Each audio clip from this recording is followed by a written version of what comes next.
वज़ीर आज़म का पंजाब में इंतजामी तब्दीलियां लाने का फैसला। कोर कमेटी इजलास में अरकान का पंजाब के इंतजामी उमूर पर तहफ़्फ़ुज़ात का इजहार। वज़ीर आज़म के अपोजिशन के प्रोपेगेंडे का भरपूर मुकाबला करने की हिदायत। इमरान खान से कोर कमेटी इजलास के बाद वज़ीर आला पंजाब की मुलाकात। महंगाई पर कंट्रोल करने की हिदायत।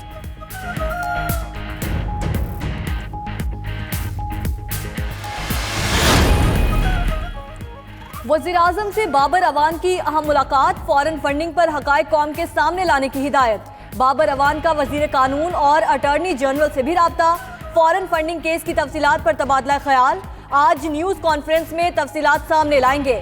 फिर दोस्त आशिक अवान ने कहा, फॉरेन फंडिंग केस पर ऑपोजिशन प्रोपेगेंडा कर रही है, इलेक्शन कमीशन तमाम जमातों का ऑडिट करे।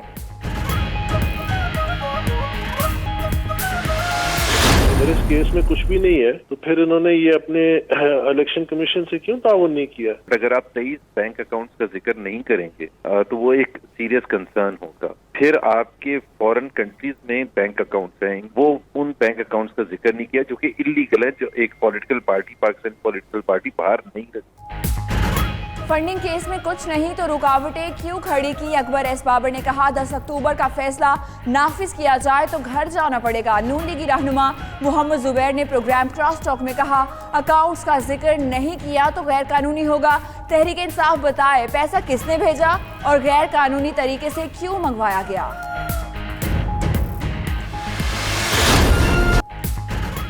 हुकूमत का नॉर्वे वाक़या आलमी फोरम्स पर उठाने का ऐलान। वज़ीर आज़म का शदीद रद्द-ए-अमल। वज़ारत ख़ारजा को OIC से राबते की हिदायत। कोर कमेटी का इस्लामी ताउन तंजीम को खत लिखने का फैसला।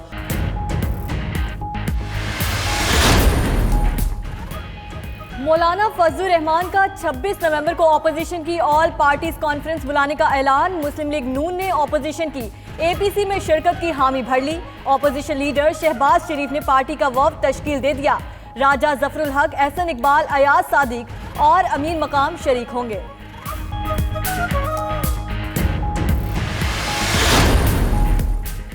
मीरपुर आज़ाद कश्मीर के ज़िम्नी इलेक्शन में PTI ने मैदान मार लिया। खैर हतमी गैर सरकारी नताइज के मुताबिक बैरिस्टर सुल्तान महमूद चौधरी 17,673 वोट लेकर कामयाब।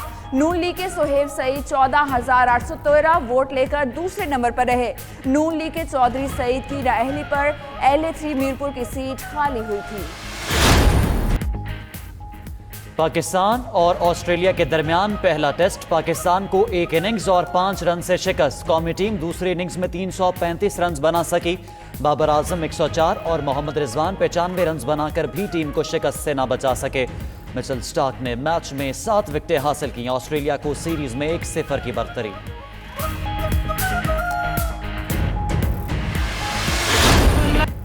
और मारूफ गुलकार सलीम रजा को मद्दाहों से बिछड़े 36 बरस बीत गए। मारूफ प्लेबैक सिंगर चाहने वालों के दिलों में आज भी जिंदा।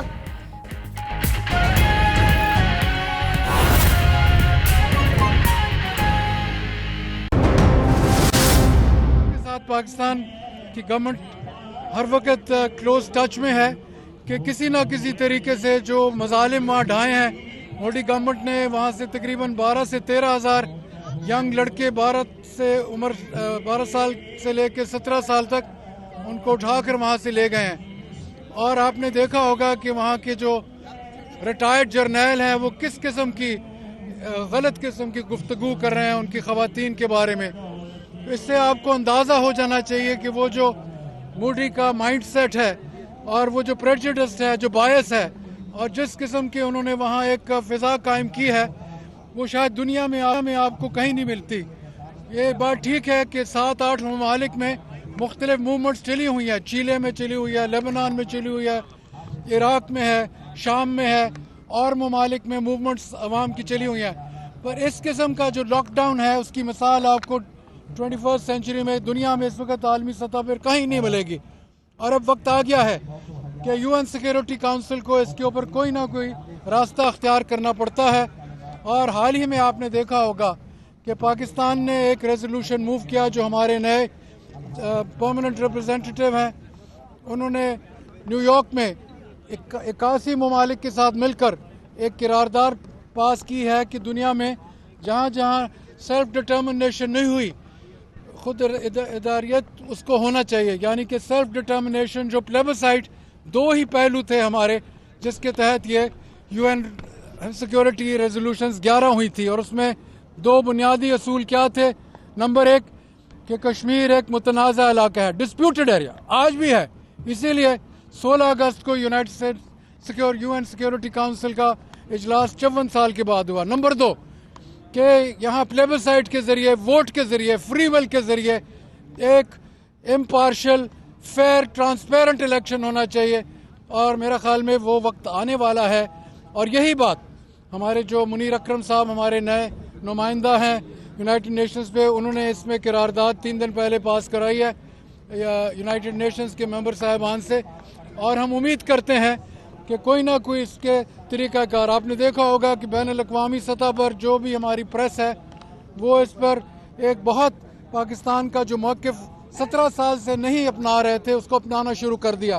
पाकिस्तान का जो कश्मीर का नैरेटिव है 17 साल के बाद, 5 अगस्त के बाद दुनिया में उसकी मार्केटिंग हो रही है, और हम उम्मीद करते हैं कि जिस तरह ये मसला अब चल रहा है, कहीं ना कहीं इंटरनेशनल जो ममालिक हैं वो अपना कहीं ना कहीं सियासी वेट जो है, अपना बोझ जो है इंडिया को कायल करने में आहिस्ता आहिस्ता उनका जो होगा, मेरा ख्याल में वो मोदी गवर्नमेंट को कहीं ना कहीं आके इंशाल्लाह कायल करने की कोशिश करेंगे।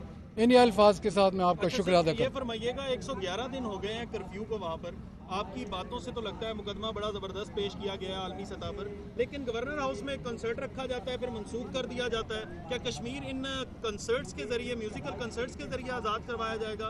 क्या इस पर भी बात होती है कि हुकूमती वुज़रा जो हैं वो किस तरफ जा रहे हैं कश्मीर के मामले पर? आपका मुकदमा तो आपने तो ठीक पेश कर दिया, फिर कौम के पैसों से इश्तिहार भी दिए जाते हैं उस कंसर्ट के और फिर मनसूख कर दिया जाता है सोशल मीडिया पर बात आने के बाद। देखिए जी, ये मुख्तलिफ पैरा हैं, मुख्तलिफ तरीक़ाकार हैं कश्मीर का जो केस है वो पेश करने के लिए। मेरा अपना ये असेसमेंट है कि जिस तरीके से UN जनरल असम्बली में प्राइम मिनिस्टर की तकरीर जो तकरीबन 49-50 मिनट की थी, उसके ज़रिए हमारा जो मुकदमा था उसके 4 पहलू थे। Number 8 climate change, number 2 money laundering, number 3 के वहाँ के मुआवजा जो है उसको देना चाहिए, और नंबर 4 कश्मीर। मेरा ख्याल में जो वो तकरीर हुई है बहुत सालों के बाद उस सतह पर इतनी एक इफ़ेक्टिव मौसर तरीके से कश्मीर का केस पेश किया गया।